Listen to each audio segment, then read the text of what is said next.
નમસ્કાર મિત્રો, વાત કરીશું આજના તાજા સમાચારની। કેન્દ્ર સરકાર છેલ્લા ઘણા સમયથી ગરીબોને મફત રાશન આપી રહી છે। સરકારનો દાવો છે કે લગભગ 80 કરોડ લોકોને આ યોજનાનો લાભ મળી રહ્યો છે। જો કે હવે કેટલાક છેતરપિંડી કરનારાઓ પણ આ યોજનાનો લાભ લઈ રહ્યા છે।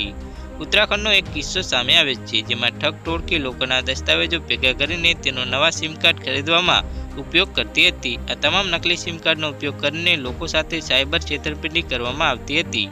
તાજેતરમાં જ આ કૌભાંડનો પાંડો ફૂટ્યો છે। ગૃહ મંત્રાલય અને ઉત્તરાખંડ પોલીસે મળીને આ આખી ગેંગનો પાંડો ફોડ્યો છે। આ સિમ કાર્ડ ફ્રોડ દ્વારા 1 કરોડથી વધુની છેતરપિંડી કરવામાં આવી છે। આથી એવું કહેવાય શકાય છે કે આ છેતરપિંડીનો ભોગ હજારો લોકો બન્યા છે। આ નવા પ્રકારના ફ્રોડમાં સિમ કાર્ડ ખરીદવાની પદ્ધતિ પણ ઘણી રસપ્રદ છે।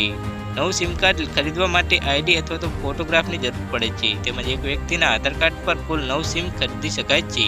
આથી આ ઠગનો ધંધો ધીમો ન પડે તે માટે ઠગ લોકોના ઘરે જઈને સરકારી યોજનાના નામે તેમની પાસેથી આઈડી કાર્ડ લેવા લાગ્યા। આ માટે લોકોને કહેવામાં આવ્યું કે તેમને મફત રાશન આપવામાં આવશે, જેના લાભમાં તેમના આધાર કાર્ડ અને ફોટો પણ લેવામાં આવ્યા હતા, તેમજ કેટલાક લોકોના બાયોમેટ્રિક પણ લેવામાં આવ્યા હતા।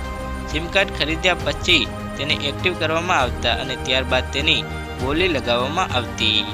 ચીનથી મલેશિયા સુધી સાયબર ઠગ આ સિમની ખરીદી કરતા। પોલીસે જણાવ્યું કે અત્યાર સુધીમાં 20,000થી વધુ સિમ કાર્ડ વિદેશ મોકલવામાં આવ્યા છે, જેના બાદમાં આ ગેંગના લોકોએ લાખો રૂપિયા છાપી લીધા હતા। પોલીસે આ આરોપીઓ પાસેથી ઘણા સિમ કાર્ડ, બાયોમેટ્રિક ઉપકરણો અને મોબાઈલ ફોન જપ્ત કર્યા છે। તો હાલ માટે આટલું જ, મળીશું નવી અપડેટ સાથે।